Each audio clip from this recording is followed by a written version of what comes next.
Unibertsitateko lankideak, ikasleak, gainontzeko gonbidatu eta lagunak, egun on guztioi eta ongietorri Deustoforum Gipuzkoak, Alboan Fundazioak eta Oxfam Intermonek antolatutako kazetaritza konprometitua krisi garaian hitzaldi ziklo honen bigarren saio honetara. Gaurkoan gurekin ditugu eta ongietorri berezia eman nahi diet Lourdes Pérez, Maite Artola eta Pili Calzadari. Eskerrik asko hirurei, muchas gracias a las tres por haber aceptado nuestra invitación y estar hoy aquí con nosotros y nosotras. Lehengo astean, Ignacio Eskolarrekin zikloari hasiera, lehengo astean orain dela bi aste, Ignacio Eskolarrekin zikloari hasiera ematen genionean, kazetaritza eta krisia hitz egiterakoan, krisi bikoitz baten inguruan hitz egiten genuen. Alde batetik, egungo garaietan, gizarte guztietan pairatzen dugun krisiaz. Batzuen aburuz, atzean utzita daukagun, baina besteen iritziz, oraindik murgilduta jarraitzen dugun krisi horretaz. Gaur bertan, Madrileko Deustoko Unibertsitateko kampusean, Mario Draghi, Europako Banku Zentraleko presidentea daukagu hizketan, ez dakit berak zer esango duen krisiaren inguruan, agian zuek ere iritzirik izango duzue horren inguruan. Baina badago bigarren krisi bat, kazetaritzari berari tokatzen zaion krisia. La pasada sesión comentaba, citando a Juan Luis Sánchez, que los periodistas habían dejado de ser los porteros de discoteca de la verdad. A partir de esta afirmación, pudimos debatir con Ignacio Escolar en torno a la independencia de los medios y a su papel en el escenario actual. Escolar dibujó algunos criterios a su entender importantes para defender la independencia de los medios de comunicación. Nos habló de la propiedad, la rentabilidad, el modelo de ingresos y la deuda como criterios para delimitar un modelo de periodismo independiente. Además, dibujó un escenario de desarrollo muy unido a Internet en el que planteó un gap que se produce ya en la actualidad. Las personas usuarias apuestan por la red, las fuentes de ingresos por el papel. ¿Cómo solucionarlo? Para seguir con este debate contamos hoy con un plantel de periodistas excepcional. Benetako plazerra eta benetakoa da niretzat, nirekin mailean dauden kazetariak aurkeztea eta bereiekin gaurkoan izango dugun eztabaida, aurrekoaren jarraipena izan nahi duena, planteatzea. Comenzando por mi derecha, os presento a Lourdes Pérez, periodista y subdirectora de El Diario Vasco. Lourdes estudió periodismo en Leioa, en la UPV. Veréis que es una constante que se repite en las tres. Yo no sabía dónde habían estudiado, se lo he preguntado antes de venir, y las tres estudiaron periodismo en la UPV en Leioa, y por lo tanto ya está, ya lo tengo dicho y no lo voy a repetir ya en cada una de ellas. Es además colaboradora habitual de Radio Euskadi y de otros medios de comunicación, donde seguramente le veréis y le habréis visto más de una vez. Nerez Kerretan, Maite Artola, kazetaria da baita ere, eta gaur egun Euskadi Irratian Faktoria saioko zuzendari eta aurkezlea.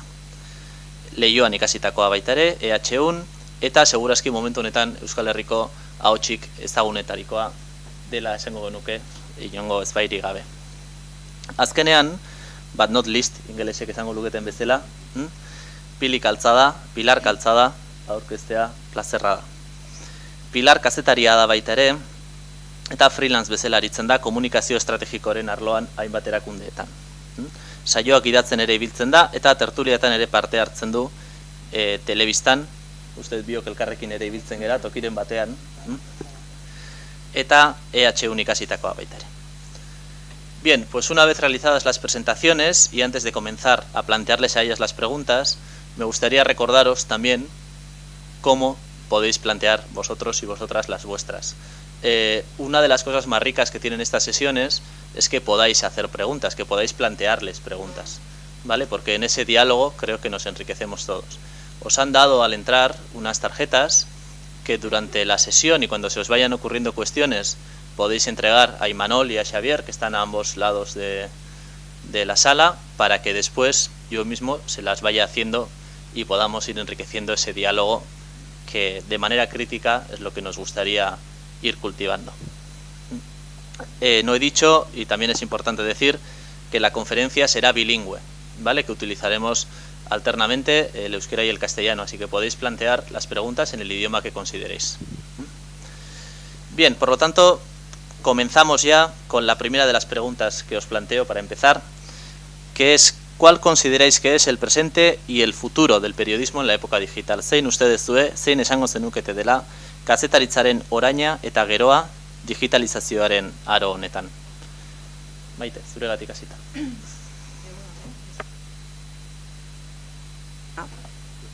Bai, nik eta antolatzaileen baimenarekin galdera egingo nioke matiz txiki bat. Egia esan, aro digitalean kazetaritzak dituen erronkei buruz, gustatuko litzaiake hitz egitea, kazetaritzak dituen erronkei buruz etorkizunean. Kazetaritza ofizioa iruditzen zait transizio batean sartuta dagoela, eta hori ez dela soilik teknologia berrien eraginez. Zuek ez duzu ezagutu ere egingo segurenik Lugranten telesaila, zuek bai, zuek ez, baina Lugranten telesailarekin zirrara sentitu genuen ontzat, edo Luna Nueva Cary Grantekin, ofizioa ulertzeko modu klasikoa bizitu genuen ontzat, gure ezean, edo oain, aurtengo Oskarra irabazi duen Spotlight bezalako filme batean egiten den kazetaritza egiten amesten dugun ontzat, momentu hontan esan liteke kazetaritza ulertzeko modu hori ez dela berdina. Britainiarrak esate dute kazetaritzaren definizioa oso erreza dela da kalera atera, gertatzen dana ikusi, eta gero gainerakoi kontatu. Orduan berez gauza asko ez litzateke behar, kuriosidadea beharko luke kazetariak, kalera atera, realidadea interpretatzen jakin, eta gero jendea esan. Komunikabideetan, da pentsatzen dut alare, nire maikidek ere gauza bera ikusiko dutela, bada aspaldi nagusituan beste joera bat, eta krisiak ere lagundu du hortan, eta da, kalera gero eta gutxiago ateratzen gara. Estatu mailan, krisiak adibidez, erreferentetzat hartu deun El Pais egunkarian, ekarri du izugarrizko zuloa, eta zulo horren ondorioz kalitatearen gainbehera. Ez dakit irakurleak zeaten, baina hori antzematen da. Komunikabideak zuzentzen dituzten personentzat garestia da momentu honetan, jendea bialtzea, albistea daun lekura, ura kubritzea. Ez palima da, oain, Habanan ikusten ari garen hau. Fidel Castro hilda eta komunikabide pila batek bidaliko dituzte euren kazetariak, egun batean bezperan bidali eta handik biegunetara ekarri azteko, baina persona horrek zenekin hitz egin du Habana. Zer realitate da ikusi duna. Hori, kazetaritza mota hori da desagertzen ari dena ezpada erabat desagertu. Oen dela gutxi nik asko miresteten kazetari batek, Cristiana Manpur, CNN-eko kazetari bat, nazioarteko arloa jarraitzen dunak, eman zioten sari bat, eta berak diskursoan aipatu zuen, 89 juntzanen Iranera hauteskundeak kubritzea, beak zeon hautagai reformista bat, eta zeuden betiko aiatolak establishmentarenak. Eta orduan, beak ja bazekin irabaziko zula hautagai reformistak, eta gero aiatola bat egaldetu zion, baina zuk nola zenekin irabaziko zula azkenen reformistak, eta beak esan zuen, nik kaleraten naizelako. Nik kaleatean naiz, jendeakin hitzen dut, eta orduan, zuek hemendik ikusten etzun dutena, nik jabetu naiz jendearekin hitzen da. Hoi da, nik uste dut galtzen nahikean kazetaritza eredua. Orduan, komunikabideak euren delegaziotatik atera gabe kazetaritza egiteko modu horrek bidean topo indu teknologia berriekin. Eta teknologia berriek modu batean ematen digute aitzaki bat, albiste lekura ez juteko. Egia da, eta nik uste zen ere jarrera pixkat eszeptikoa da teknologia berriekiko, egia da teknologia berriek eman digutela egunerokoan lan egiteko erreztasun asko, eta irabazi deu bere alakotasunean. Eta irratin lan egite deunentzat badakigu ze importantea dan bere alakotasuna. Badakigu nola konektatzen dezun zuk irrati bidez, momentu bat gertatzen ari dan hori kontatzeko gai zarenean momentuan bertan. Aparte, kazetaria emateion adrenalina, baina horrek asko konektatzen du. Eta hortaz jabetu zian zeitun egunkarik ebai. Hasi zian The New York Times, The Wall Street, hauek danak hartu zioten digitalizazioaren erronkari, eta segitun hasi zian bere webguneetan indarra jartzen. Eta nik uste eta Lurdesek akaso hobeto gero zeratuko dula, baina momentu honetan horria, egunkariak, paperezko egunkariek inberko dute hausnarketa bat, zer dan hemendik aurrera eskaini behar dutena. Zertikan askotan gertatzen ari zaigu, ja urrengo goizean kaleratzen dan informazio asko zaharkituta dagoela. Orduan igual egunkariek inberko dute apustu garbigo bat analizin alde, eta webunerako utzi azken orduko albistea dana, baina hori beraieko beto, Lurdeseko beto esplikatuko du. Guri dagokionez irratian adibidez iraultza ekarri duena da WhatsAppa. Eta ez bakarrik iritziak ematekoan, baita guk emate deun informazio bat osatzeko orduan. Esate baterako informazio praktikoa, errepidei dagokionez. Askotan segurtasun sailak edo Nafarroko Foruzaingoa bere pantailatan ikusten ez duen informazio hori ematen digute entzulek WhatsApp bidez. Honek zer dauka, ze puntu dauka? Zuk informazio hori ezin dezu kontrastatu, eta hori da urrezko lege bat kazetaritzan. Errepidetako informazioa danez, guztiok fiatzegea, danontzako mesededan informazio bat ematen nahi diala entzulek. Baina WhatsApparen eraginetako bada eta sare sozialetan oroar, kontrastea ez teula begitik kendu behar. Kontrastea ez teula obiatu behar. Izan liteke sos deiakek edo iturri autorizatu batek zabaltzen duen mezu bat Twitterren, o nizer daki, Pablo Iglesias Terrejon, etengabea ibalimadiat beraien Twitter kontu ofizialetan, hori jakina da gauza ofizial badala, baina bestela beti bilatu beharko genduke kontrastea. Eta askotan irudipena daukat, bereak lakotasun horrek ematen duen, oso mokadu gozoa dalako, igual kontrastaren zati hori ez pasaike deula. Gero bide batez, aprobetxatu nahiko nuke esateko baita ere, WhatsAppeko kontu horrek, eta anonimotasunean eskutatuta, jende oso modu agresiboan ere idazten dula. Niri bat ere gustatzen zaidan kontu bada, zezuk esan dezakezu zure iritzia modu askotan, baina WhatsApparen anonimotasunak bide batez ematen du agresibidadeako aukera handia, ez? Hori WhatsAppai dagokionez. Gero daukat errezelo bat, baina hau da errezelo bat, zen ni gaur hemen planteatzen nahi naizen guztia dira irudipenak, ni ez naiz katedratikoa eta ez dauket hau behar bezala aztertuta, baina daukat errezelo bat, teknologia berriak informazioa trivializatzen lagundu dutela. Eta teknologia berrien eraginez, adibidez, orain dela gutxi Oxford hiztegiak jaso du post-truth terminoa, da post-egia terminoa. Azkenen zer da, horrek esan nahi duna da, iritzi publikoa osatzerako momentun komunikabideek, gertaera objektiboak baino, indarra handiagoa daukala emozioak.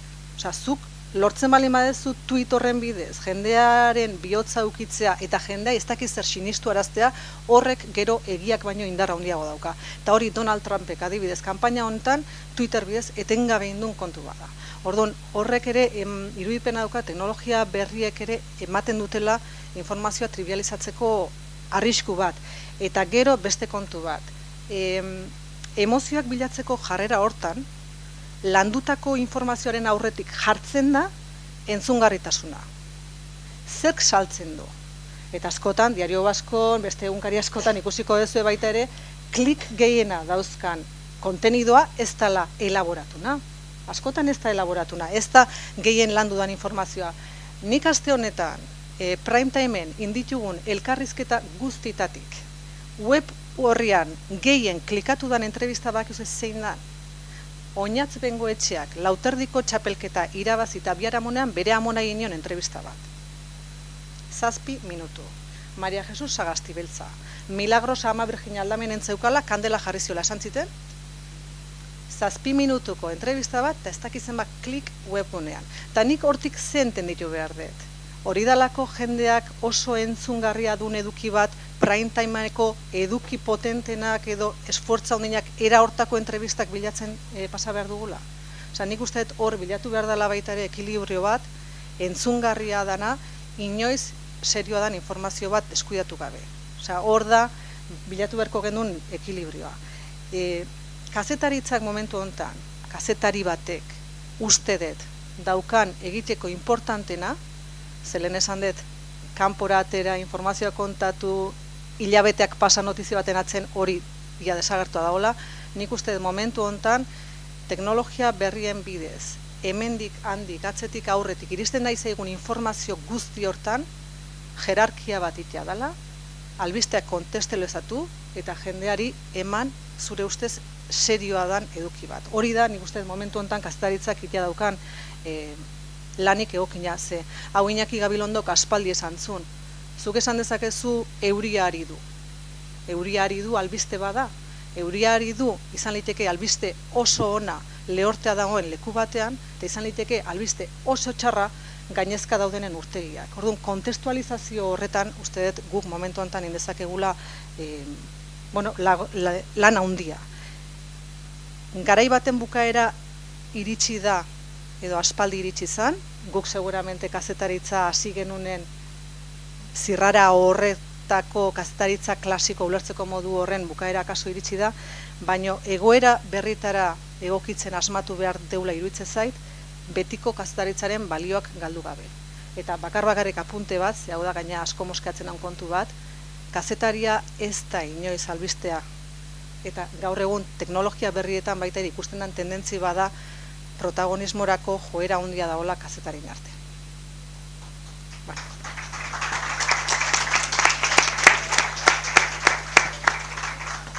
Eskerrik asko, Maite. Lourdes. Egunon, muchas gracias. Qué gusto ver un auditorio con tanta gente joven y entiendo que con vocación. Yo soy una periodista vocacional y he tenido la inmensa suerte en la vida de no trabajar nunca en otra cosa que en lo mío. He hecho cosas, pero desde que siempre lo tuve claro, que había que trabajar haciendo la carrera, porque si no, yo provenía de una generación con 600 licenciados por promoción, no iba a conseguir nunca trabajar. De lo que a mí más me gustaba en la vida, y a mí lo que más me gusta en la vida sigue siendo escribir. Aunque creo que lo que más me gusta en la vida en realidad es descubrir cosas que los demás no saben y contárselas a la gente. Y para mí esa es la definición del periodismo. Y creo que por muchos cambios que a los que nos tengamos que adaptar, natural o forzosamente, el periodismo sigue siendo esencialmente eso: contar algo que alguien sabe y que probablemente no quiere que se sepa. Y a partir de ahí hay todo un campo para desarrollar el periodismo. Como os decía, supongo que sois gente con vocación, porque yo creo que este oficio, no voy a hacer un canto a él, aunque a mí me ha dado muchas cosas y yo lo sigo adorando. Para mí ser periodista es algo más que un oficio, es un modo de estar en el mundo, una curiosidad hacia todo lo que ocurre alrededor. Pero desde esa perspectiva sí quiero dejar una cosa clara desde el principio. Yo creo en el periodismo, creo que es imprescindible, creo que no somos gente a la que se pueda aparcar para que otros hagan nuestro trabajo, y podemos hablar luego de una de las peligrosísimas tendencias que para mí están ocurriendo con el progresivo proceso de digitalización de todo lo que nos rodea, pero también creo sobre todo en el periodismo rentable. La rentabilidad entendida como un modo de sostenimiento propio de los medios de comunicación con sus audiencias y una manera de defender su propio espacio de independencia. Creo también en los medios públicos, pero creo que los medios públicos también tienen que dar cuenta a una sociedad que además progresivamente va a tener que ir reajustando y que ha tenido que reajustar los recursos públicos disponibles. Va a tener que ir dando cuenta cada vez de manera más fiscalizada de lo que hace, de cómo lo hace y de que de verdad presta un servicio de interés público a la sociedad. Insisto, una sociedad que está teniendo que empezar a elegir entre esos recursos públicos de los que dispone. Creo, por tanto, en el periodismo rentable, sí, en el que se acerca a las audiencias, en el que tiene arraigo en el terreno en el que se mueve y en el que, por lo tanto, puede hacer gala de su independencia. Y creo también en el periodismo bien pagado.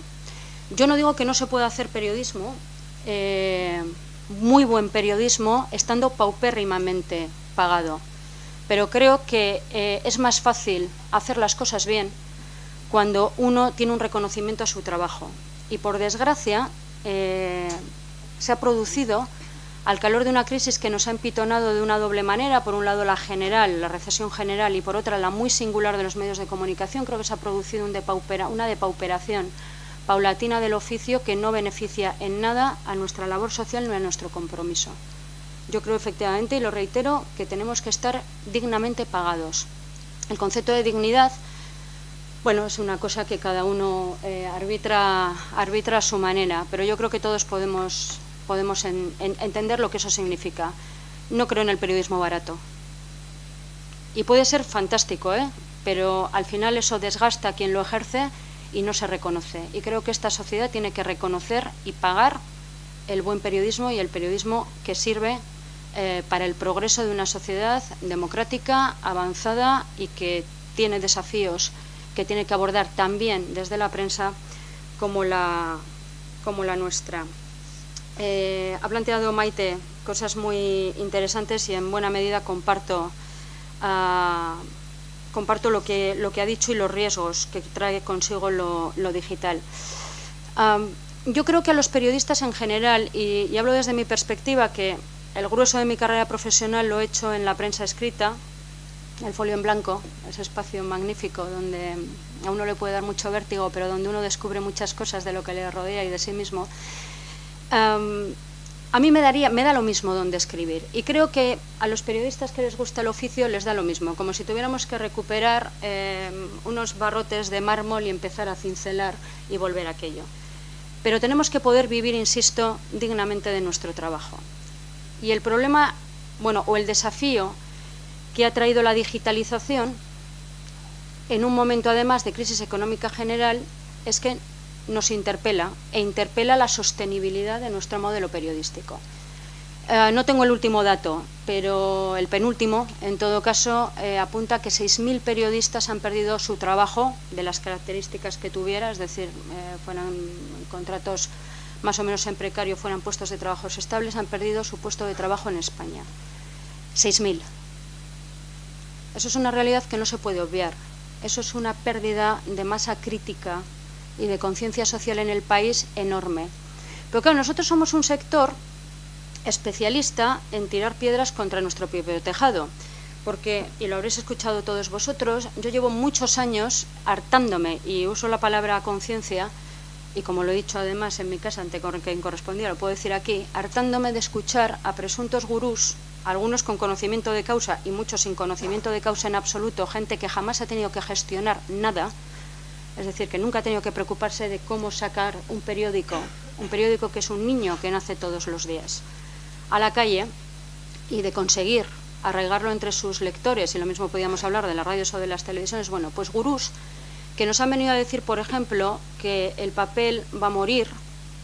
Yo eso se lo escuché a Juan Luis Cebrián hace como una década, que va a morir, que somos prescindibles, es decir, los periodistas somos gente prescindible.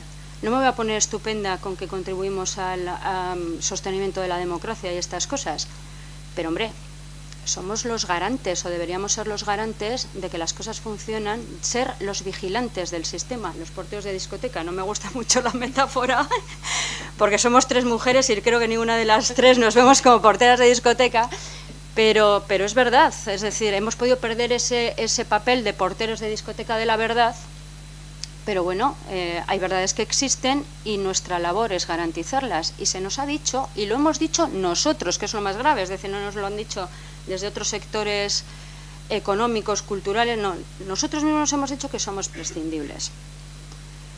Y todo eso en un marco de progresiva digitalización, donde resulta que el vecino del tercero, armado con un smartphone, puede ser yo periodista.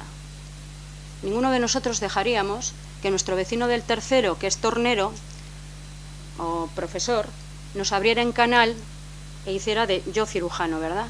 Bueno, pues nosotros mismos le hemos vendido a la gente que cualquiera puede hacer nuestro trabajo. Pues no, cualquiera no puede hacer nuestro trabajo. Yo no creo que el periodismo dependa de una titulación, eso también lo digo aquí. Creo que hay periodistas que no tienen titulación, que son excelentes en su trabajo, y gente que tiene titulación y unos expedientes estupendos y que jamás sabrá lo que es rastrear una noticia y contarla.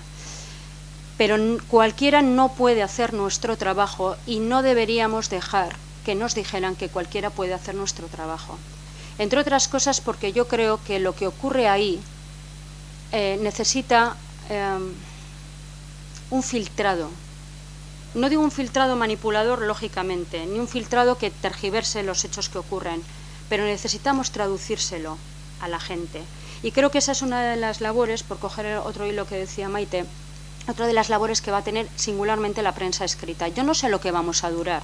E insisto, me importa poco siempre y cuando yo pueda ganarme la vida escribiendo en la red. El problema es que todavía no hemos descubierto que el periodismo en red, el periodismo digital sea rentable. Es decir, yo pertenezco a un medio que sigue siendo extraordinariamente sostenible con el papel. Somos el único medio de comunicación en Europa que tiene más audiencia que cualquier televisión. O sea, la penetración de mi periódico supera el 80% de la población a la que se dirige. Es decir, nosotros tenemos un bien que proteger. ¿Que un día eso se acabará? Bueno, mientras yo pueda seguir escribiendo de lo que me gusta, contándole las cosas a la gente y haciendo que eso sea sostenible, me dará lo mismo. Si lo tengo que escribir para el papel, para el digital o en una nube en algún sitio. Pero lo que no me gusta es que lo digital efectivamente traiga una depauperación del oficio, que cualquiera armado con no sé qué tecnología vaya a ejercer nuestro trabajo y se frivolice. Nunca se ha consumido tanta información como ahora. Ahora bien, ¿qué información estamos consumiendo? ¿Quién nos la cuenta? ¿Quién nos la explica? ¿Quién nos la analiza? ¿Quién nos la traduce? Que creo que va a ser posiblemente el futuro de la prensa. Lo digital tiene enormes ventajas, enormes, y una de ellas para mí es la interacción con la gente que nos lee, que nos escucha, que ve la televisión o que hace cualquier otro tipo de seguimiento. Yo, y es una anécdota personal, me sorprendo mucho porque antes la gente te encontrabas en sitios y te decía, te leo, que te hace mucha ilusión, y te dice, bueno, aparte de mi madre hay alguien más que te lee en el mundo, ¿no? Te leo, te escucho, te veo, te sigo en Twitter. Y yo la primera vez que lo oí dije, ¿y esto qué demonios significará, no? Te sigo en Twitter. Bueno, pues yo estoy descubriendo que hay gente que le dedica un rato todos los días, gente a la que presupongo muy ocupada, pero que le dedica honesto a entrar en mi timeline, gente que incluso no me sigue, que son voyeurs en las redes sociales, que entra para ver lo que digo. Y eso es tan desconcertante y tan perturbador como agradecible, si es que existe la palabra. Claro, dices, bueno, pues efectivamente hay un mundo ahí fuera al que no podemos ni darle la espalda ni ser ajenos. Yo ya de la mayoría de las noticias de última hora no me entero, desde luego por los teletipos no me entero por las webs, me entero por Twitter. Es decir, ya eso son unas puertas a un campo que nosotros no podemos colocárselas. Y además que tiene muchas cosas buenas. A mí me da especial satisfacción cuando alguien me pregunta algo a través de Twitter, cualquier dato. Oye, pues ¿sabes no sé qué? Bueno, pues eso que el papel no te lo da, es decir, alguien te tiene que mandar un mail o te tiene que llamar, te lo hacen instantáneamente a través de Twitter. Esas son las ventajas, por ejemplo, para mí de lo digital. También que estamos teniendo que construir nuevas narrativas. Decía Maite, no, lo más visto es la entrevista con la abuela de Oñas Bengoechea.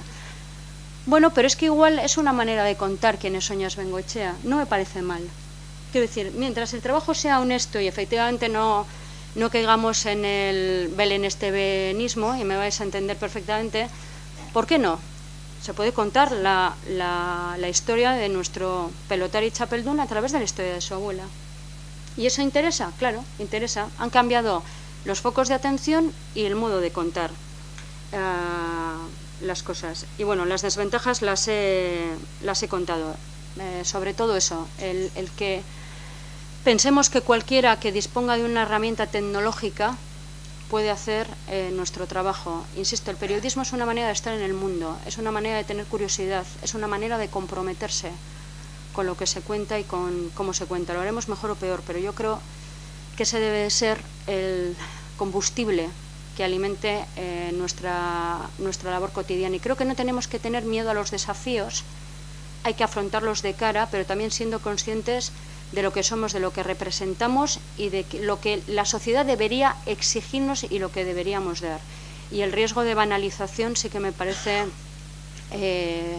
una amenaza muy real. Gracias.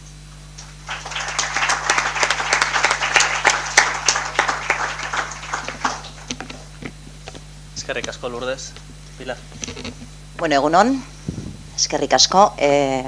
Hirugarren izatearen abantaila da dena esana dagoela eta beraz orain ia rekreatu naiteke detailetan, ez da?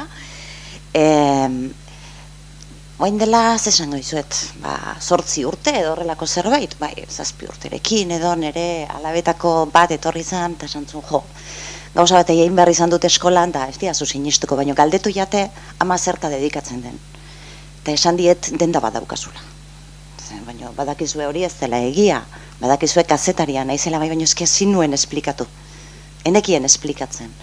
Eta orduan asmatu egin zuten, beste egi bat askoz presentableagoa zana, ezta? Askoz errezago ulertzen. Nahiago zuten esplikatu ama dendaria da, eta gitxo, kazetaria izatea zer den ez zutelako ulertzen, edo etzekitelako esplikatzen, ez? Eta horrek bide emantzian pentsatzeko, orduan zer da kazetari izatea, ez da? Eta, nola edo ala, zehozea esango nien, uste dut urrengo egunean juntzirela esplikatzen, ez daukadala denda bat, eta kazetaria nahi zela. Eta gogoratzen dut esplikatu niela, kazetaria izatea zala, realidadea ikusten duzun bezala, entzun nahi dizutenei, irakurri nahi dizutenei, ikusi nahi zaituztenei kontatzea. Zeuk ikusten duzun bezala. Eta objektibitatearen mitoa, subjektibitatearen alabearraz, eta bar, hitz egiten egon ginen, ez da? Nik horrela esplikatu nien, eta esaten ziaten baino kazetari batek telebista baten egin behar du lan, edo irrati baten, edo periodiko baten idatzi, ez da? Eta esan nien, nik uste dut kazetari izateak beste zerbait ere esan nahi duela. Zergaitik kontatzen dizuedan hau, nik uste dut beti egon den transformazioan egon den etengabe dagoen profesio batekoak garelako gu, eta egia da jaso genuen kazetaritza horretxek asko baldintzatzen gaituela, datorren kazetaritza berria ulertu nahi dugunean, ezta? Ni ere lugranten alaba naiz, zalantzari gabe, ze kalte egin digun, edo ze on egin zigun telesail horrek, ezta? Hori, kazetaritza modu hori jaso nuelako nik, eta hortxe ikusi nuen nire burua, eta esan nik hori nahi dut, nik hori egin nahi dut. Gero errealidadeak beste gauza batzuk erakutsi zizkidan, ez da. Esate baterako nik sekulan ez dudala bizi izan kazetaritza egiteko modu hori, naiz eta periodiko baten lan egin dudan, naiz eta irrati baten lan egin dudan, naiz eta telebista baten lan egin dudan. Baina gero kazetaritza egiten jarraitu dut, enpresentzako kazetaritza egiten ari naiz, erakundentzako, bestelako gizarte kauseetarako kazetaritza egiten dut, eta ez beti irratian, telebistan edo periodiko baten, baizik eta beste bitarteko batzuetan. Orduan, nire alabei orain kontatu beharko banie, zer da kazetari izatea, uste dut gauza berbera esango niekela. Esango niekela, kazetaritzak mundua ulertzeko eta munduaren aurrean zuk zure burua azaltzeko modu bat ematen dizula. Nik ikasketez horixe jaso nuen, esan dezagun erdipurdi. Gehiago, enpresa eredu bati lotutako kazetaritza bat erakutsi zidatelako niri. Nola idatzi egunkari batean, nola hitz egin irrati batean, nola agertu telebista baten. Eta hori enpresak dira. Nik kazetaritzaren beste dimentsio horri begiratzen diodanean, ikusten dut nire trajektorian pasa naizela leku batetik bestera, bata bestearekin zerrikusi handia ez dutenak printzipioz, baino beti saiatu izan naiz gauza bera egiten. Zintzo kontatzen ikusten dudana, kalitatez kontatzen ikusten dudana, eta konpromisotik kontatzen ikusten dudana. Zintzotasuna zer da? Jasotakoarekiko leiala izatea. Realidadea ez da beti niri gustatuko litzaidaken bezala, baina realidadea den bezala kontatzea da nire lehenengo bete beharra. Kalitatez, zorroztasunez, Maitek aipatu duen bezala kontrastia eginez, eta egiaztatze horrekiko berriro ere leiala izanik. Realitatea ez bai da beti nahi dugun bezalakoa, baina den bezalakoa kontatu egin behar dugu. Eta gero badago beste elementu bat, konpromisoa, eta nik ere horren aldeko aldarri oso argia egin nahi dut. Realitatea kontatzea modu objektibo batez egin daiteke, baina beti dago karga subjektibo bat. Eta karga subjektibo hori geuk ipintzen dugu. Egia da, euria ari du esaten dugunean, notizia ona edo txarra izan daitekela. Testu inguruan kokatzen dudanean, eta aukeratzen dudanean zer esaten dudan, orduan bustitzen ari naiz. Eta realitateak bustitzeko aukera asko ematen dizkigu. Besteak beste gaur bertan hainbat edabideetan, entzungo zenuten, zerrakinik, bezakizen pertsona hil direla Mediterraneoan, ez da? Gaur bertan, gu hemen gauden bitartean, norbait ari da, oso egoera txarrean, oso egoera eskasean, Mediterraneoa zeharkatzen. Nik aukeratu dezaket errealitatearen ikuspegi hori, ala ez. Beraz, kazetaritza bada esaten dugunarekiko leialtasuna, eta isiltzen dugunarekiko ardura. Beraz, horri begiratzen diodanean, nire buruarekin leiala, zintzoa izaten ari naizela sentitzen dudanean, orduan sentitzen naiz kazetari. Alabek ulertu, ala ez ulertu. Epe laburrera nahiko ezkorra naiz, kazetaritzaren egoeraz. Baina epe ertain eta epe luzera izugarri optimista naiz.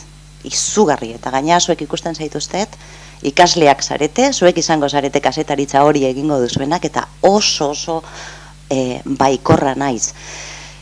Zergaitik, nik ez dudalako ikusten, bueno, krisia esan behar nuen, krisia ez dudala ikusten esatea da, bueno, en fin, ja, nire sinesgarritasun guztia baldin badut, botatzen dut lurretik, ez da, baino. Krisia baino gehiago normalidade berri bat da hau, eta krisia aipatzen dugunean, nahita ez pentsatzen dugu, gaindituko dugun egoera txar baten aurrean gaudela. Ez dakit gaindituko dugun ala ez, baino ni bizi naizen momentuan bizi naiz, krisi garai honetan egokitu zait nire konpromiso horri eustea eta nire onena ematen saiatuko naiz, ulertzen zein den normalidade berria. Eta normalidade berri horretatik zuek oso gazteak zarete, ez dakit zer entenditzen duzuen digitalizazioa hitz egiten dugunean guk. Digitalizazioa ez da bapatean etorri zaigun zerbait. Nik uste dut gizarte guztiek aukeratzen dutela ze teknologia nahi duten. Eta batzutan eskuetatik ihes egiten zaigu. Eta albo ondorioak eta kalteak ere sortzen ditu, baina guk aukeratu dugu hori. Guk nahi dugu munduan gertatzen dena ezagutu. Horregatik daukagu Twitter. Guk nahi izan dugu geure ahotsa entzunarazi. Horregatik sartzen gara sare sozialetan. Beraz, guk aukeratu dugu egoera hori. Egoera horrek aldatu egiten duela kazetaritza, zalantzari gabe, dena aldatu du, dena. Bueno, goazen, oraingoan, horretan ere egokitzera. Ez da lehen aldia historian era honetako eraldaketa bat gertatzen dena. Suposatzen dut, garai batean monestegietan eskuizkribuz ezagutza jasotzen zuten monjek sekulako arriskua ikusiko zutela inprenta sortu zenean. Baina gizartearentzat onura bat izan zen. Egia da, monjen negozioa berrantolatu egin behar izan zela eta beste leku bat aurkitu behar izan zutela. Bueno, kazetaritzari nik uste dut gauza berbera gertatzen zaiola. Iraultza horren aurrean, oraindik ez dugu asmatu nun kokatu behar dugun gure burua. Eta hori da benetako problema. Esango nuke gainera, problema dela kazetaritza industriarena, kazetaritza enpresarena, eta erabat bat nator Lurdesek aipatu duenarekin. Duintasuna ezarri behar diogu profesioari, geuk lehen da bizi, geuk aldarrikatu behar dugu gure profesioaren ekarpena, eta aldi berean oso erne ibili behar dugu, zirenen kantu hotsek ez harrapatzeko gu. Jendeak berehalako iritzia nahi du, oso ondo, baina nik ez dizut berehalako iritzia emango, nik kazetaria naiz. Beraz, ez dut zertan berehalako iritzia eman behar. Resistentzia pixka bat jarri behar diogu denon artean ezarri dugun testu inguru berri honetan, eta horretarako oinarri-oinarrean esango nuke geuk, kazetariok eta kazetari izango zaretenok oso ondo finkatu behar ditugula zein diren gure oinarriak. Eta ez utzi, modaren arabera oinarriak aldatzen. Gure oinarrietako bat baldin bada zintzotasuna, izan gaitezen zintzo. Eta zintzotasuna bada medikoen artean nahiko usu den txiste txarra bat erabiliz, haurdunaldi bat bezalakoa. Katarroa daukasun ala ez dakasun, igual duda egin dezakezu. Haurdun zauden edo ez zauden, ez dago dudarik. Edo zaude, edo ez zaude. Katarroa, ez dakiz seguru. Bueno, edo zintzoa gara, edo ez gara. Eta zintzotasuna da, kazetari batek gizarteari eskaini diezaioken balio ia bakarra. Nere iritziz. Uko egiten badiogu horri, uko egiten diogu gure oinarrietako bati. Testuinguruak tentazio pila bat jartzen dizkigu begian aurrean. Esaten digu oso azkar egin dezakezu, bestela norbait azkarrago egingo du. Ados? Nire ekarpena ez datza azkartasunean, baizik eta zintzotasunean. Eta kalitatearekiko konpromisoan. Badakit oso erresa dela guztia defenditzea, atzean ez dudalako enpresa bat, kazetaritza enpresa bat, presioa epintzen didana hori egiteko. Baina, bueno, gaur eskara kazetaritza enpresez, ni behintzat ez naiz etorri kazetaritza enpresez hitz egitera baizik eta kazetarioz. Eta izango garenok eta izango zaretenoi buruz, ezta? Zergaitik naizen epe laburrera ezkorra, bueno, krisi, industria, krisi batean sartu delako. Monasterioek beste iraganbide horretan pairatu zuten krisi berbera. Berbera. Teknologia lehen zan gure giltzarria edo enpresek uste izan zuten teknologia dudanez, poterea daukat. Imprenta bat dudanez, rotatiba bat dudanez, ni naiz hurrengo egunean errealitatea zer den esango duena. Gaur egunez, gaur egun egunkari batek daukan teknologia ia berbera, poltsikoan daukazu ezuek. Irrati batek daukan teknologia batzutan hobea, poltsikoan daukazu. Askoz bizkorrago eta iaia kalitate, teknikoki kalitate berberaz egin dezakezue poltsikoko bideograbazioa telebista batek egiten dunarekin batera. Teknologia ez da jadanik mugarria industriarentzat. Orduan, ez alda momentua industria berak erabakitzeko zein den bere balio erantsia. Ez alda momentua geuk erabakitzeko teknologia espada zer den publikoak berak ez daukana nik eman dezakedana eta berriro. Nik uste dut zintzotasuna, kalitatea eta konpromisoa direla kazetariok eman dezakegun hori.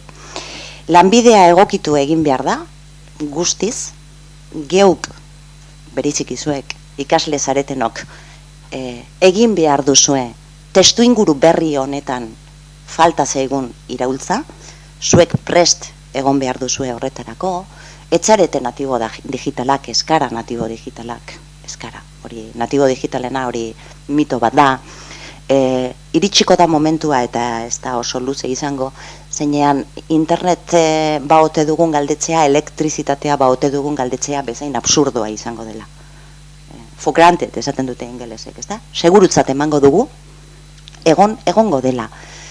Zerbait komuna bilakatu delako, eta nik uste dut zorionaz hala izango dela. Baino, egokitu egin behar gara horretarako.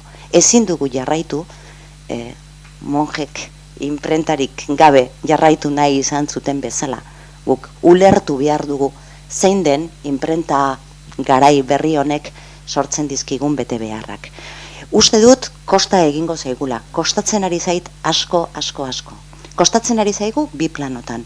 Pertsonalki, profesional bezala, eta kostatzen ari zaigu industria bezala. Niku ikusten ditut nolako goraberak eta izaten ari diren edabideetan, noiz kobratzen ditugun konteniduak, noiz ez ditugun kobratzen, noiz grabatzen, emititzen dugu irrati saio bat, eta aldi berean streamingez ematen dugu, beraz ja telebista bat ematen du, eta orduan ez dakigu zer den eskaintzen ari garena, bueno, esperimentazio fase batean gaude, ezta? Jadanik existitzen ez den kazetaritza bat, eta oraindik existitzen ez den kazetaritza baten erdian gaude. Orduan, horregatik ikusten dut, bueno, zaila dela, oso panorama zaila, tokatu zaizuela, baino aldi berean oso interesgarria. Ze aldaketa hauek oso bizkor etortzen ari dira, oso bizkor, eta zuek protagonistak izango zarete horretan, beraz, iruditzen zaite egoerarik, en fin, gozagarriena, atzera ingo nuke, arrazoi askonengatik hainbat urte, gustura asko. Oso optimista naiz, epertain eta epe luzera. Zergaitik, inoizke interesik handiena ikusten dudalako errealitateaz. Jende gero eta gehiago ikusten du jendea jakin egin nahi duela, eta hitz egin nahi duela, eta kontatu egin nahi duela, bestela elirateke ulertuko sare sozialak eta horren ingurukoak. Beraz, badago mamia, badago gogoa. Gainera, teknologikoki zoragarria iruditzen zait panorama hau. Hibridaziorako aukera ikeragarriak daude, lehen guri esaten ziguten egunkaria irratia ala telebista, xakabo, ez dago besterik, hori izango da zuen patua. Gaur egun zuek sortu ditzakezue komunikabideak. Hori pasada bada.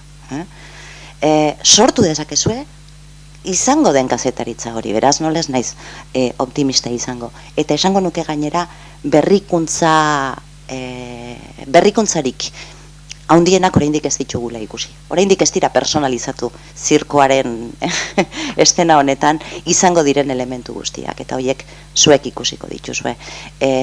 Industria hankaz gora jarri duen Twitterrak 10 urte ditu. Ez dezagun perspektiba galdu. 10 urte ditu, eta iruditzen zaigu, bukatu egin dela kazetaritza. Bada kanta zar bat igual gogoratzen duzuena, esaten zuela telebistakile egingo zuela irratiko izarra, ez da? Ba ez. Telebista daukagu, irratia daukagu, egunkaria daukagu, bestelako komunikabidea ditugu eta askoz gehiago izango ditugu. Eta horietan gauza asko aldatuko dira, baino nik esango nuke, eta honekin bukatzen dut, oinarri horietan sendo finkatzen baldin badugu profesioa, badaukagula etorkizun oparoa aurre eta begien bistan eza, zintzotasuna, kalitatea eta konpromisoa, behar bada konpromisoaz gero hitz egingo dugu gehiago, baino ni bai, zuk esaten zenuen no me voy a poner estupenda, ni estupenda jarriko naiz momentutxo baten bakarrik. Oharkabean pasadalako, baino joan den astean bertan, Kanadan, Justin Trudeau lehen ministroaren gobernuak abian jarri du batzorde bat ikertzeko nolakoa zatekeen Kanada bi edabide nagusiak desagertuzkero. Zergaitik, azken 2 urte hauetan kazetarien ia laurdena galdu egin delako Kanadan. 2 argitaletxe edo 2 komunikazio talde handienek inoizko krisirik handiena pairatu dute azken 2 urte hauetan. Eta gobernuari aurkeztu diote eskabide bat esanez. Gure krisia herri honen krisia da. Herri honen demokraziaren krisia da. Eta gobernuak batzorde interdepartamentala eratu du ikertzeko zer den komunikabide bat galtzen dugunean herriari horrek dakarkion galera. Balore, eskubide, ikuspegi demokratikotik aztertuta. Nik horrelako gogoetak ikusten ditudanean, lehen da biziko gauza, Kanadara imigratzeko gogua sortzen zait.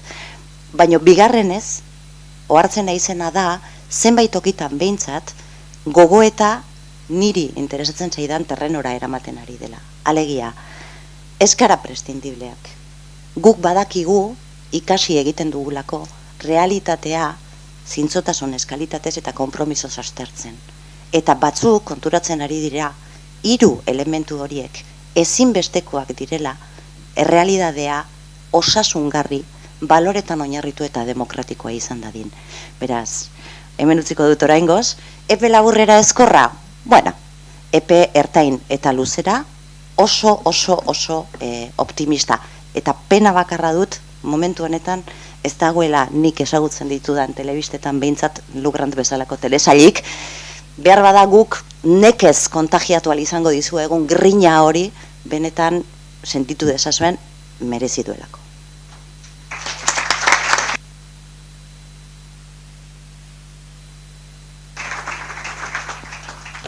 Eskerrik asko, Pilar. Ez dakit zenbat hitz egingo zuten monastegietako monjek, badakidana da, eta uste merezi izan duela, beraiei esanien lehengo galderari 5 minututan erantzuteko, eta inork ez du bere denbora bete. A propósito, he sido flexible en esta primera ronda, no lo seré tanto en la segunda, porque creo que es interesante que, como he dicho antes, vosotros y vosotras también planteéis preguntas. De momento no me ha llegado ninguna tarjeta, así que os animo a hacer preguntas. Otra aclaración para los que nos estéis viendo y me veáis cuchichear con Lourdes todo el rato, no es que no estemos prestando atención a lo que dicen el resto de compañeras, es que le estoy traduciendo en parte lo que van diciendo, ¿vale? Por si acaso... Es un problema mío. Digamos que a mí me hubiera encantado no obligar a mis compañeras a tener que expresarse en castellano, pero yo es cierto que mi conocimiento de euskera para una charla de este nivel pues no alcanza, con lo cual me está haciendo labores de asistencia al detenido en este caso. Bueno, Así lo cual agradecemos, pero disculpas previas. lo aclaro por si acaso, por si alguien piensa que qué mal educado el ponente. Que Y la invitada. Nada más. Bigarren galdera bat planteatu nien, etorri aurretik. Bigarrena da, nolakoa da edo zer da kazetaritza egitea Euskadin, eta baldago kazetaritzarentzako euskal esparru bat. ¿Cómo es hacer periodismo en Euskadi y existe, o cuáles son los retos, eso que podemos llamar ámbito vasco de información? Maite, zuretzako berriro lehengo txanda. Bueno, saiatuko naiz nahiko laburre egiten interbentzio hau, besteak beste badaudelako gauza batzuk neronek erantzuten ez dakizkidanak gai horren ingurun. Nik esplikatuko dizuet, 97. urtean ni joan nintzen Bruselara korresponsal bezala, Euskadi Irratirako eta Radio Euskadirako, 4 urte pasan dituen korresponsal bezala. Eta area iristezean, berehala jabetzetzea, berehala jartzizu etiketa bat, periodista espainola, eta orduan parte hartzen duzu, ja, hango korresponsal espainolen taldekoa zea, ez? Eta orduan, ja, aurreneko egunen eramate zaituzte enbajadoraren briefinetara. Briefinitza orduan ikasi nun, badia, goi-bileren aurretik, ministroen kontseiluen aurretik, enbajadoreak emate dizkizun argibide batzuk zeintzuk izango dian Espainiaren interesak goi-bilera horretan. Izan arrantzu ministroen bilera, o izan, nik zardaki, lehiakortasun gaietako ministroen bilera. Orduan zu jotezea, briefing horietara, eta nire lehenengo xoka, nik 25 urte neuzkan Bruselara junitzanen, nire lehenengo xoka izan zen konturatzea kazetariak, Espainiko kazetariak ze alienatuta zeuden neurri baten enbajadorearen linearekin, zatik esaten zuten, y nosotros qué vamos a defender el Consejo de Ministros de Pesca? Eta nik zuten, nosotros? Jo? Ni naiz kazetari bat, natorrenak kubritze informazio bat, informazio hori kubritzeko kontestualizazio bat behar dezu, eta Espainiko enbajadoreak emateizu bere bersioa. Baina Espainiko enbajadorea bere briefinga ematena izan betez bezala, Alemanikoa izan ematen bere briefinga, Frantzikoa ematena izan bere briefinga, eta Inglaterrakoa ematena izan bere briefinga. Eta nik, egia esan, maisu oso neukinun, ze Euskal Telebistan orduan, korresponsal zen Felipe Etxeberria. Dala, zuek ezagutu ez tezu egingo akaso, ze aurpegiz ez da izar bat izan. Baina zan, kamera guztik, hau, telebistatan asko gertatzen da, ez? Normalen, kazetaria ibiltzen da, kamaran bila. ¿Dónde está mi cámara? ¿Dónde está mi cámara? Ez da, kamaran bila, kubritzeko, ez dakize prensa horreko. Bueno, kamarak ibiltzen zian Feliperen bila. ¿Y dónde está Felipe? ¿Dónde está Felipe? Felipe ote zan, Alemaniako briefingen, Alemana ere badazekin, ote zan, Britainia Handiko briefingen, eta ote zan, Frantziaren briefingen, edo gerora etorri zian Polakoen briefingen. Orduan, Felipek egitezun realidadearen ikuspegi orokorrago bat lortzezun bere zera horri esker. Nik uste dut, badaude kasu aislatuk, baina oroar oso zaila dela Espainiako agendaren inertzitik ateratzea. Osa, gu ja markatuta daukau inertzi bat, eta inertzi hortatik ateratzea oso zaila da. Bai Bruselan eta bai hemen. Ze, nik ez dakit zue jabetu zeaten, baina oain dela oso urte gutxi, hemen bertan Euskal Herrin telebistaren eredua Telecinco zan, eta oain dana da La Sexta. Eta oain La Sextaren eredu hori importatu da baitare hemengo kazetaritza egiteko moduetara. Eta zein atrebitzen da Espainiko gobernuaren blokeo egoera baten agenda espainola alde batera utzi eta norbeak bere agenda propioa, edukien agenda propioa elaboratzen. Oso kazetari gutxik sentitu dezake bertigo eza saltoi emateko, eta esatea, ze normalen zenbat teletipo jasotzen ditugu hemen, milaka, ez dakit zenbat mila jaso ditzakegu, zenbat albiste daude aukeratzeko, eta zue fijatze bale mazate egunkari guzti, estatu mailako, eta baita hemen ere, hemen egia da, gero gertuko gaiei arreta hundigo emate zaiela, baina 12 gairen bueltan gabiltzat dan. Oso zaila da, agenda hortatikan norbeak bere kriterioa bea markatzea. Ni naiz ausartzen esatea modu borobilan ez daukau agenda propio bat. Naiz ausartzen erabat hori izatea. Baina argi daukatena da ez da hola behar bezala garatuta oraindik. Egia esan, kasteritza egiteko moduak asko ez du laguntzen, ze bizigia teletipoen morrontzapen, lehen esan diteun arrazoiengatik, gero eta gutxiago kubritzen dialako gauzak, teletipoen morrontzapen, edo bestela prensa gabineten morrontzapen. Ze hori ere, prensa gabinetenak emango luke beste mainguru bateako, baina askotan prensa gabinetetik iristen zaizu notizia ja enfoke eta guzti. Eske ez da bakarrik notizia, eske ja ze enfokerekin eman behar dezun, eta zuretzako oso komodoa da. Ez daukazu deirikin berrik, ja enfoke horri hartzen dezu, erosten dezu hortaz, eta ematen dezu, irakurtzen dezu bere hortan. Nik uste dut, bai eman diala aurrera pauso batzuk euskal kazetaritzaren esparru hortan, nik nire azitzein godet, hori da gehiena zautzen duten medioa. Euskadi Irratia sortu zanetik honea, uste dut orain askoz ere profesionalagoa dela.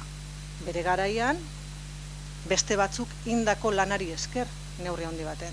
Baina momentu hontan, eta iruditzen zait, euskal komunitatea deitzen den horrekin ondo konektatzen asmatu duen irrati badala.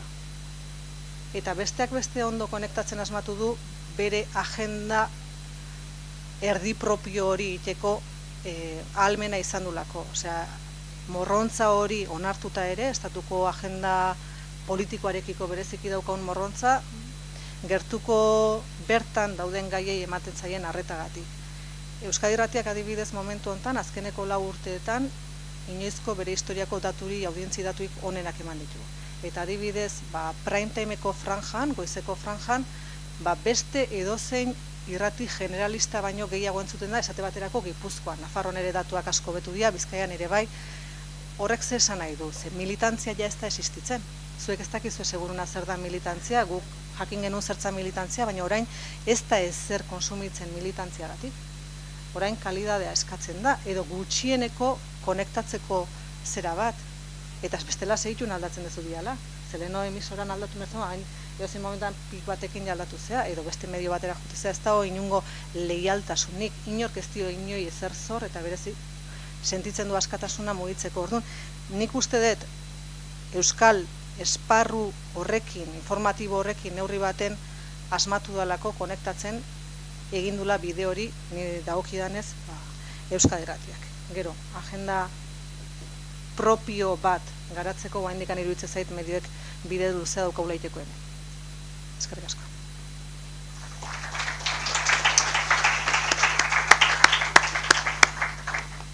Eskerrik asko Maite. Lourdes. Yo creo que una de las cosas mejores que tiene este país y que siempre ha tenido es que la gente ha leído, ha visto, ha escuchado y ha votado lo que le ha dado la gana. Eso que cuando sales de aquí te preguntan, oye, ¿cómo es posible que...? Yo siempre respondo, pues a mí me parece un síntoma inequívoco de un buen músculo social. La gente tiene una amplísima oferta de medios de comunicación en este país. Somos un país de apenas 2 millones de habitantes, con un nivel de venta de periódicos, luego podríamos hablar de difusiones, pero quiero decir, de periódicos que se editan muy elevado, o sea, es decir, la ratio de periódicos de medios de comunicación por habitante es muy elevada. Bueno, pues tenemos un hecho diferencial. Aquí a la gente el periodismo por lo visto le interesa, o lo que el periodismo le cuenta a la gente le interesa, y creo que eso es un hecho diferencial. Y lanzo una pregunta, por si alguno de vosotros, si no seáis tímidos, la única pregunta impertinente suele ser la que no se hace, así que no os las llevéis a casa, ponérselo fácil a Félix. Lo dejo en el aire. Aquí se ve La Sexta, un modelo de periodismo para mí discutible, voy a dejarlo indiscutible, y se ve mucho La Sexta. Cuando la televisión pública, nuestra televisión pública, intenta emular el modelo, no funcionan los mismos niveles de audiencia. Entre otras cosas porque los periodistas aquí tenemos poca tendencia a matarnos entre nosotros. Es decir, estas broncas a lo Inda, Maruenda y digamos el bloque de los periodistas alineados en el sector de la izquierda, y me vais a entender perfectamente, pues aquí eso no lo hacemos. Tendremos otros defectos, pero eso no lo hacemos y entonces no nos funciona. Emulamos el modelo, que también podíamos preguntarnos por qué emular el modelo, pero no nos funciona. Lo dejo ahí. Me parece muy provocador esto del ámbito vasco de información y estoy dispuesta a comprarlo, entre otras cosas porque lo vasco durante mucho tiempo ha sido casi un género periodístico en sí mismo. Es decir, nosotros hemos marcado la agenda. podríamos preguntarnos por qué y criticar por qué la hemos marcado, pero nosotros hemos marcado durante muchos años la agenda política, desde luego de la política española, sin duda alguna. Y esa es una de las cosas en las que nos tenemos que reconvertir, y lo dice alguien que lleva 25 años dedicándose prácticamente al monotema, por afición, por obligación, al monotema. Pues efectivamente, esta sociedad, que durante mucho tiempo sus informaciones y su proyección estuvo muy condicionada por el impacto de la violencia de ETA, desaparecido eso, desaparecido nuestro monotema, nos tenemos que reciclar. Y no está siendo un reciclaje sencillo para los que llevamos unos cuantos años en esto. Porque hacer política es muy complicado, ¿eh? Es decir, buscar dónde están las vías de información no contaminadas por la inmediatez de un asesinato, de un secuestro, de una extorsión, es complicado, pero eso es un reciclaje necesario, con lo cual lo vasco necesariamente va a tener que cambiar de perspectiva y vamos a tener que empezar a poner el foco, y bienvenido sea, en debates como la RGI, cómo integrar a los inmigrantes que nos van llegando afortunadamente, cómo hacer sostenible nuestro modelo de estado de bienestar, cómo hacer que Osakidetza no pierda y no se desgaste por efecto de los recortes. Y de eso, los de la prensa, señores, nos vamos a tener que ocupar, y bienvenido sea que nos tengamos que ocupar de esas cosas. Y con un Parlamento, y pongo un ejemplo de ahora mismo, donde el gobierno de coalición tiene un escaño menos que los 3 partidos de la oposición, cada ley nos va a obligar a tener que sabérnosla de memoria, a saber dónde va a estar el precepto negociador que vamos a tener que contar. Vamos a tener que hacer un sobreesfuerzo, ellos, los que se dedican a la cosa pública, y nosotros, muy importante para contar a la gente qué es lo que está pasando. E insisto, bienvenido sea. Eso también creo que es el ámbito vasco de información. Yo creo absolutamente en la relevancia de lo local. Creo que un medio de comunicación privado está muerto el día que deja de ser importante para sus lectores, para sus oyentes y para sus espectadores. El día que lo que yo cuente no merezca que un señor vaya al kiosco o vaya a la web y se gaste el precio que entonces tenga el producto, porque considera que es útil para su vida cotidiana, ese día estaremos muertos. Pero eso se tiene que combinar necesariamente con un mundo global, al que no podemos permanecer ajenos. Muchos de nuestros problemas son problemas ya de alcance colectivo que trasciende nuestras fronteras, y es otras puertas al campo que no podemos poner. Y una última cosa. Yo creo que el pluralismo en Cataluña se empezó a perder el día que todos los medios de comunicación, todos los periódicos publicaron un editorial conjunto en defensa del Estatuto de Autonomía que acabaría cercenado por el Tribunal Constitucional. Yo soy muy contraria a eso. Creo firmemente en el derecho a la discrepancia y no hay nada que me preocupe más que la unanimidad en planteamientos periodísticos. Puede haber un ámbito vasco de información, de temas a tratar, pero por favor, no caigamos ni en la unanimidad ni en la hegemonía. Yo no creo en eso y creo que es otro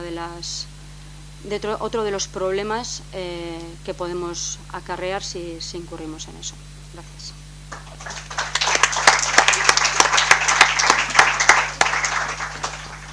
Gracias, Lourdes. Pilar. Bale, eztabaidaren momentuan helduko diogu oraintxe bertan horrotzi duen gaiari, ze oso interesgarria iruditzen zait, baina labur-labur ezinbestean gainera honen inguruan.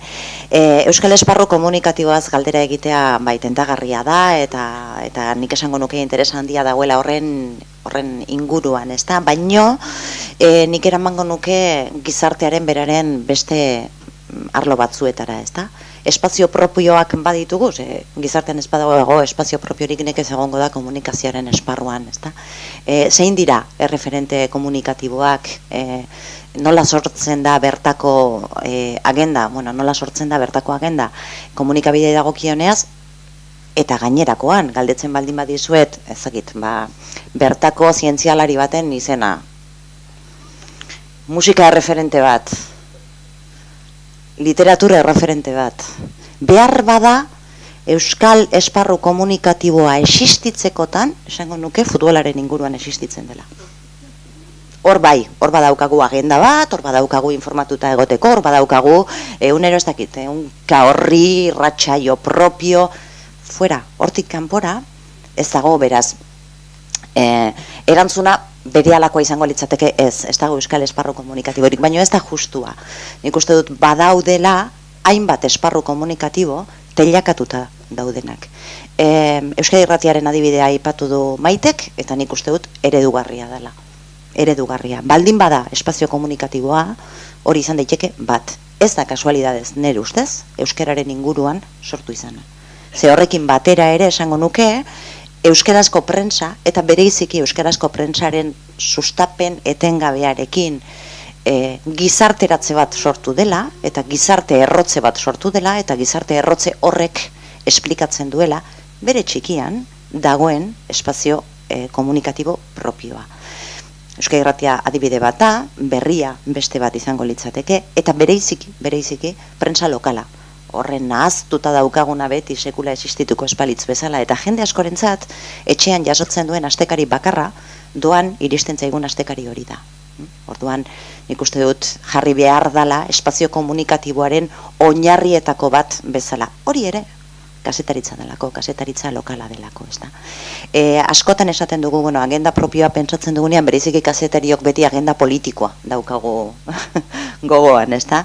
Eta Jesus ere Gigurenek esaten zuen, bakea hau zan, eta hau baino ez da. Normalidade bat. Normalidade itzel bat. Normalidade horren gainean aztertu behar da euskal esparru komunikatiboa baldin badago, eta berriro diot bere txikian ikuste dut badagoela, eta espazio komunikatibo desberdin batzuk teilakatuta dauden espazio batzuk badirela, euskera, hau da hizkuntza, elementu giltzarria dela, eta elementu horrek jokoa eman beharko ligukeela indartzeko euskal esparru komunikatibo hori. Eta ni esparru hori indartzearen aldekoa naiz, arrazoi askorengatik. Batzuk izan daitezke politikoak, ideologikoak, sozialak, kulturalak, nahi den beste. Baina nik uste dut beste guru hoietako batek esaten zuen bezala, kazetaritza ona bere buruari hitz egiten dion herri bat dela. Hori esaten zuen. Esaten zuen, egunkari on bat dela bere buruarekin hizketan ari den herri bat. Nik esango nuke kazetaritza osasungarri bat bere buruari hitz egiten dion herri demokratiko baten ispilu badala. Eta orduan nik nere herriarentzat baldintza demokratiko horiek nahi ditudanez, agenda propio bat izatea, jakitea zein den hemengo idazlea, zein diren hemengo zientzialariak, zein diren hemengo gazte ekintzaileak, zein diren hori niretzat garrantzitsua da. Ez bakarrik zein diren hemengo futbolariak. Eta beraz, esango nuke badauzkagula zumeak saskia egiteko, saskia biribildu gabe dagoela, baino interesgarria eta beharrezkoa litzatekela saski hori osatzea, eta behin uretara botazkero, esango nuke, nire apustua izango litzatekela nitxoko proposamenak egitea agenda hori osatzeko. Nitxokoak, hau da, irratian irratikoa, telebistan telebistakoa, eredu propio batekin. Prentsa lokalean prentsa lokalekoa, prentsa kulturala prentsa kulturalekoa. Badago horretan guztietan lan egitea osatzeko espazio komunikatibo propio bat. Baditugulako referenteak, gure lana izango litzateke referente horiek agendan kokatzeko aukera izatea. Agenda esaten dudanean, bukatzen dut, alde agenda politikotik apur bat urrunduta aipatu nahi nuke, zeren iruditzen zait hori ez dugula aipatu, baina hori badela gaur egongo kazetaritzaren beste gaitzetako bat, ezta? Menpekotasun ikaragarria. Errealitatea ez da politika bakarrik. Politika errealitatearen parte bat da. Baina beste parte horiek ere hor daude, eta askotan gehienetan bazter uzten ditugu. Gogoratzen naiz, orain dela urte pila bat, Euskadi Irratian, por cierto, esatari batek esan ziala, nik jubilatzen naizen egunean, aurretik ezin dute egin, baina jubilatzen naizen egunean, egun hortan, atxaldeko 8 boletinean, hasiko naiz esanez, gaur ez da ezer gertatu, bihar arte. No. Askotan, gertatzen danaz baino gehiago, geuk gertatzen ari denaz hitz egiten dugula. Geuk esaten dugun horretaz, ezta? Eta berak gogoratzen dut esaten zula hori, osea, agendan askotan dauden gaiak ez ditugu sartzen, eta aldiz artifizialki sortzen ditugu gaiak. Eta hori politikaren inguruan esaten ari zen, ezta? Beraz, laburtuz, ez daukagu esparru bat, badauzkagu esparru hori eraikitzeko elementuak, eta ikuspegi orokor batetik esango nuke kombinatu egin behar direla politika, kultura, gizartea, eta bar, eta hizkuntzak, euskerak, ematen digula horretarako laboratorio oso interesgarria.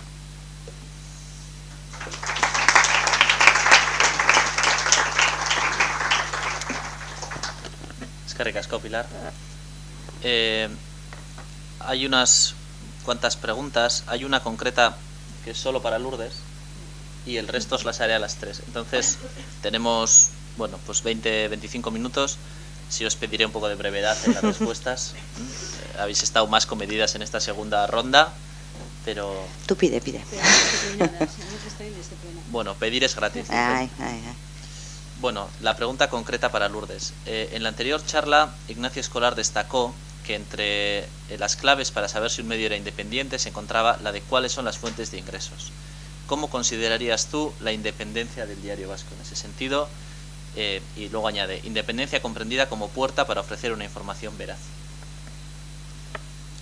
Considerando los métodos de los medios tradicionales de financiación que ha tenido la prensa escrita, nosotros nos seguimos financiando mayoritariamente por la venta de ejemplares. Nosotros tenemos ahora una difusión que, dependiendo de los días, sigue estando en torno a los 50.000 ejemplares. En el Estudio General de Medios creo que nos sigue dando 240.000 lectores, es decir, un tercio de la población del territorio se informa de cosas que pueden ser desde deportes a las esquelas, a quien le interesa la información política, a quien considera que publicamos y informamos bien de los temas sociales, se informa a través de nosotros. Y la mayoría de nuestra publicidad es publicidad privada. No recuerdo el porcentaje exacto y por lo tanto no me gustaría dar un dato equívoco, pero pues, si la pregunta tiene que ver, por ejemplo, con la financiación institucional, nosotros por fortuna nunca hemos dependido y seguimos sin depender de la publicidad institucional, que es una manera muy efectiva de mantener distancias con el poder establecido, y hay otros medios que no pueden decir lo mismo. Nuestro arraigo siguen siendo los lectores. Si tú tienes lectores, ganarás credibilidad, ganarás arraigo y ganarás también eventuales fuentes de financiación. El desafío ahora, bueno, pues que sí se ha producido lo que os comentaba antes, se ha producido un salto digital, donde evidentemente, imaginemos el diario de Nacho Escolar, no tiene costes de distribución, es decir, no tiene una rotativa con una serie de trabajadores a los que abonar unos sueldos para distribuirse. Se nutre, digamos, de otras fuentes de financiación y también abarata costes, porque esos costes no existen. Bueno, el desafío del futuro, si al final ese va a ser cuando desaparezca o no desaparezca el papel, es cómo hacer rentable y sostenible ese modelo. Bueno, a mí hay medios digitales que se están financiando con aportaciones de sus socios, por decirlo de alguna manera, que tampoco me parecen un modelo francamente de independencia. Con lo cual, en la coctelera de la independencia hay bastantes cosas, pero yo sí que creo que una es fundamental, es no depender de las fuentes públicas de financiación. Eso me parece esencial.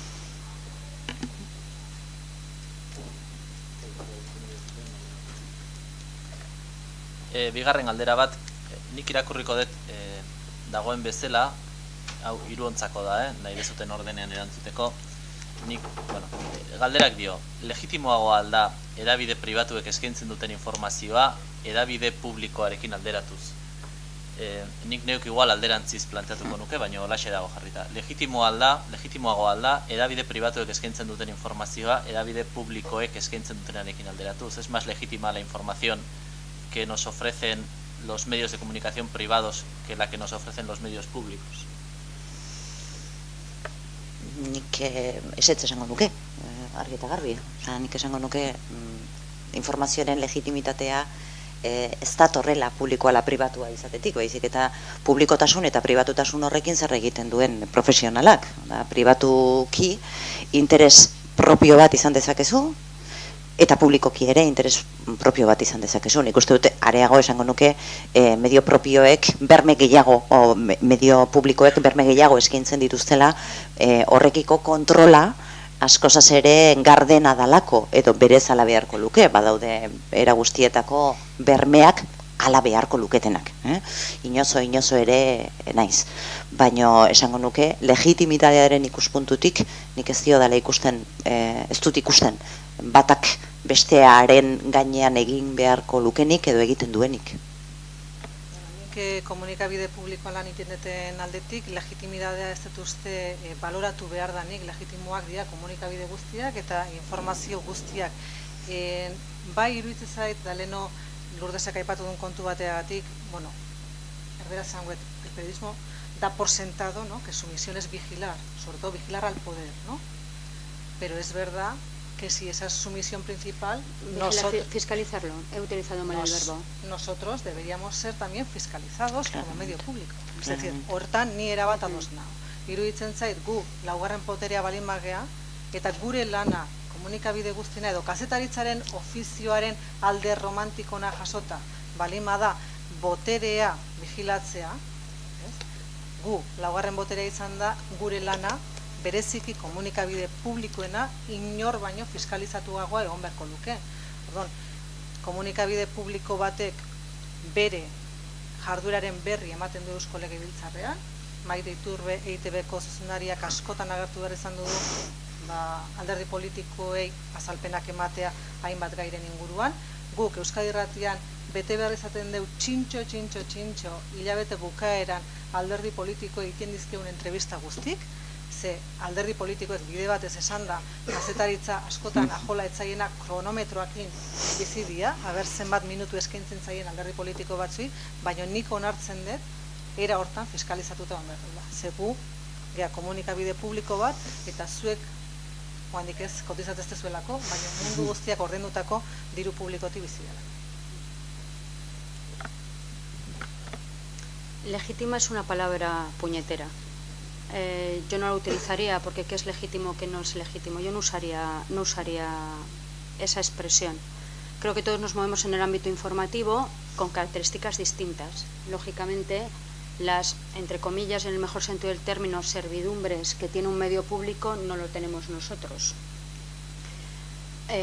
Aunque al final, por ejemplo, el periódico en el que yo trabajo acaba siendo transversal, que nosotros las decisiones las tomamos siempre teniendo en cuenta ese mundo tan transversal que casi a veces se equipara a las cautelas, a las prevenciones y al cuidado que tiene que tener el medio público, sobre todo en el respeto a la pluralidad del país, que a mí me parece una cosa imprescindible, ¿no? Y a salvaguardar. Pero si hay una cosa, una relación que no acaba de estar bien solventada, yo creo, entre los medios públicos y los privados, y tiene que ver con la doble financiación.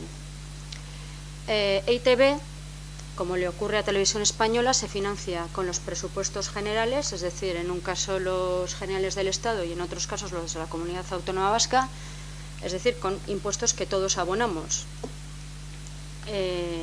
Pero luego se financian también con publicidad, y eso es una doble competencia para los medios privados, que solo tenemos el apoyo de la publicidad. Y eso es un debate siempre abierto y nunca resuelto. Es decir, cuál es el modelo al final al que tiene que ir pues eso, un medio público que al final se sustenta con el dinero de todos. Por traducirlo, yo con mis impuestos, yo soy periodista de un medio privado, yo con mis impuestos financio los medios públicos y lo hago lo hago a gusto, quiero decir, en el sentido de que yo creo en los medios públicos, pero quizás habría que replantearse si esa doble financiación en un mercado competitivo es justa, injusta, y podríamos utilizar aquí sí el adjetivo legítimo o no legítimo. Hay otra que acaba de llegar, también específica para ti, Lourdes, y luego nos quedan 2 para las 3 y a ver si cumplimos el tiempo, que yo creo que sí. Creo que es muy breve para contestar. ¿Le parece legítima como fuente de financiación los anuncios de contactos? ¡Ay! ¡Me la esperaba! Pues vamos a ver. Personalmente no es lo que más me gusta. Y es un debate también abierto. Es decir, hay medios de comunicación que no utilizan esos anuncios de contactos y hay periódicos como el mío que los tiene cada vez más reducidos, también es verdad. Pero a mí hay una derivada de esto, que a veces que se plantea el tema, que yo me suele gustar llevarlo por otro terreno. Y además, claro, a mí se me suele interpelar en mi condición de mujer, que no lo voy a eludir. Yo creo que hay un tratamiento enormemente paternalista, e insisto, no es el modelo de esto que más a mí me guste, y creo que hay determinadas imágenes que efectivamente pueden ser ofensivas. Ahora bien, para nuestros lectores, los lectores pueden dejar de comprar el periódico, por eso si no lo comparten. Quiero decir, nosotros todos los días, nuestro contraste es con quien va al kiosco a comprarnos. Pero yo creo que hay un tratamiento de la prostitución que a mí me parece sumamente hipócrita. Y creo que además es un tratamiento hipócrita que alimentamos las propias mujeres y que en realidad a mí me parece muy poco igualitario y muy poco feminista, me atrevería a decir. A las mujeres no nos gusta la prostitución y en general me atrevería a decir que tampoco nos gustan las prostitutas. Entonces, muchas veces las toleramos cuando son objeto de trata de blancas, que lógicamente hay que perseguirlo, cuando están maltratadas, cuando están sojuzgadas, y todo eso hay que perseguirlo, denunciarlo y darles todo el amparo que sea posible. Pero no terminamos de abordar, como mujeres, otra cuestión, que es qué ocurre con las prostitutas que lo son por decisión libre, propia, y porque tienen suscrito un contrato con sus clientes. Y lo planteo a la inversa, también en el caso de los hombres que se dedican a la prostitución. Pero claro, eso es un debate que no afrontamos y que las mujeres no afrontamos, y tendemos a tratarlas con paternalismo. A las que eligen dedicarse a eso como una forma de ganarse la vida, y a mi modo de ver, y vuelvo a utilizar el adjetivo perfectamente legítima, yo no soy quien para decirles que no lo hagan, ni para fiscalizarlas ni para criticarlas. Y eso es un debate que tiene que ver también con el tipo de anuncios que se publican, insistiendo en que a mí no es lo que más me gusta, y creo que hay algunas imágenes, bueno, pues que pueden resultar ofensivas, y lo admito. Pero el otro debate me parece más profundo. ¿Por qué no afrontamos una realidad que existe y que las propias mujeres tratamos con paternalismo? Con paternalismo me atrevería a decir machista.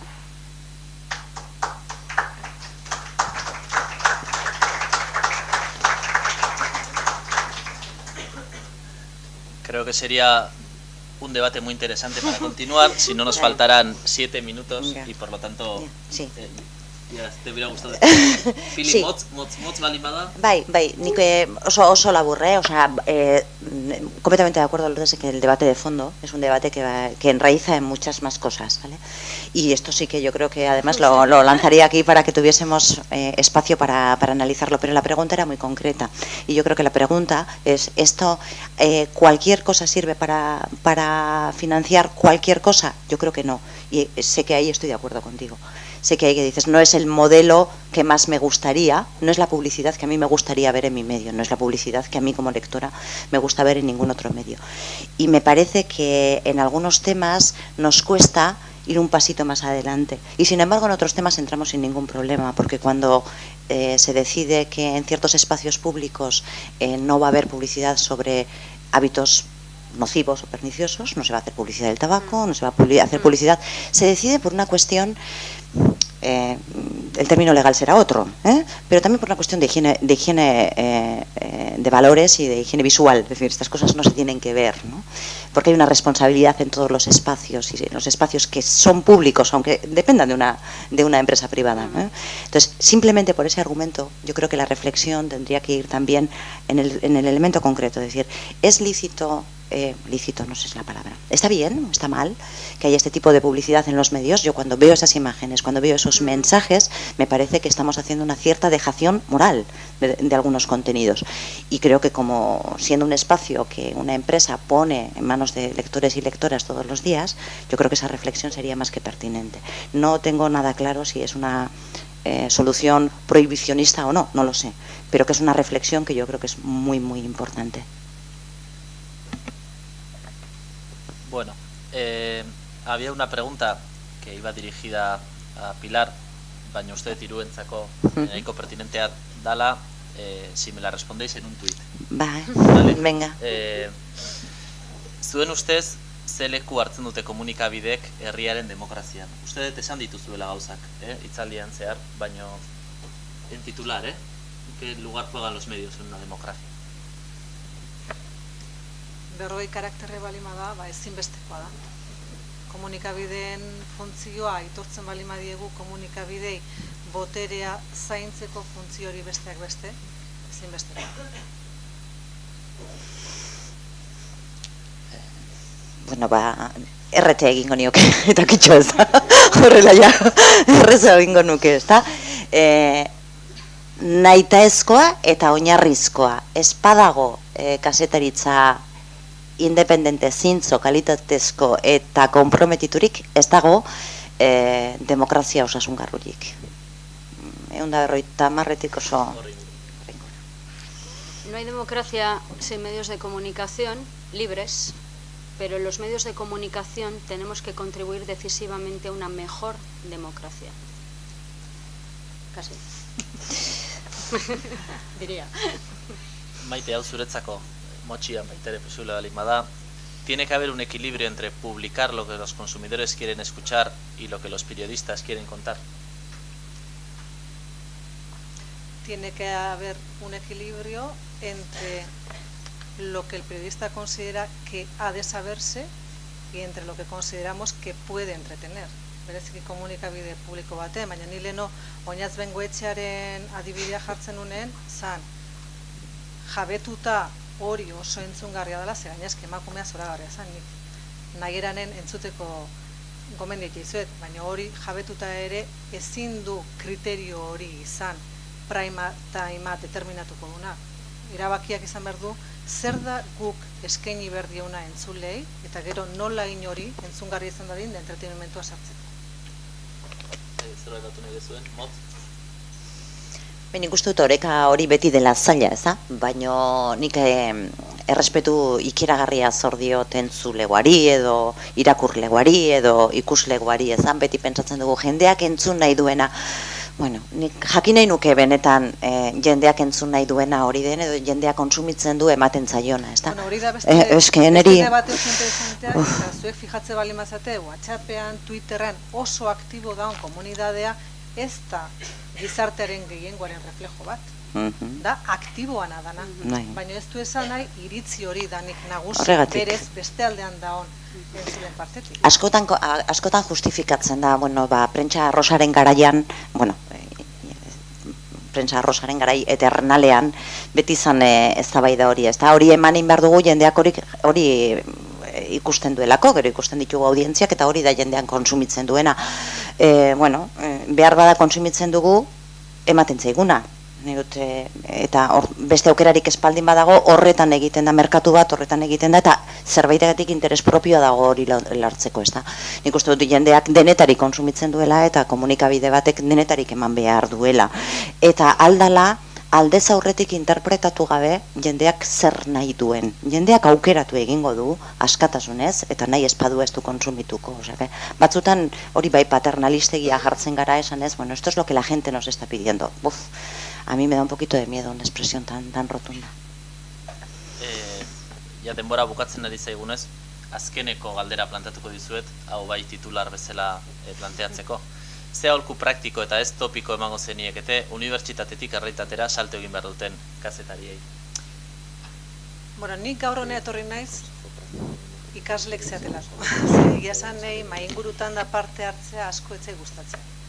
Baina nik bakarrik etorri nahi zonea, inoi zirrara pixka transmititu bali madizakegu horregatik. Nik uste dut gustoko lana, gustoko karrera aukeratu bali madizue, hori dala pauso importantena. Ni ere Lurdes bezala bokazioz naiz kazetari. Txiki-txikitatik izan nahi nun kazetari. Ez du esan nahi denok izan behar deunik bokazioz. Nik ematezueten aholku praktikoa da gustokoa iteko, bidea iteko. Esan nahi, hau balima da gustatzen zaizuena, gustoko horrengatik imar dezuela bidea, alik eta leku gehienetara iritsita. Guiaros por la vocación. Yo creo que esto no se puede ejercer si no se ama. Pero que el amor nos lleva a un callejón sin salida, porque no hay nada peor que un amor frustrado cuando ya no puedes dar marcha atrás. Si veis que no encontráis una manera de ganaros dignamente la vida, con lo que para cada cual signifique dignamente la vida, cambiad el paso. Hay vocaciones en otros sitios, el mundo está muy abierto.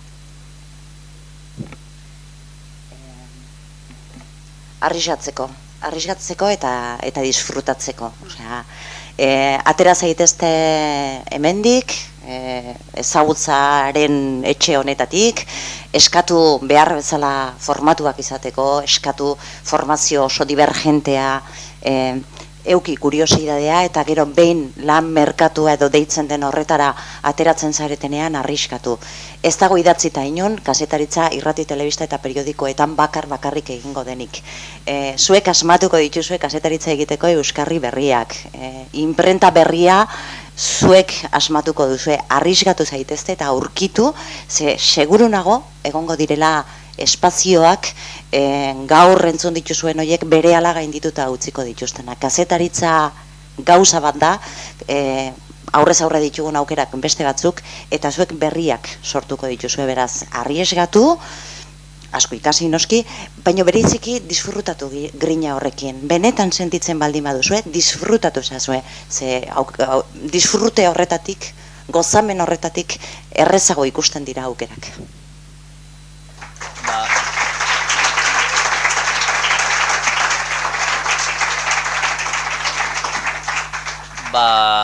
Honekin eta beti esaten dudan bezala puntual bukatzeko konpromiso horrekin, Pilar, Lourdes, Maite, eskerrik asko zue guztiei eta horrekorak.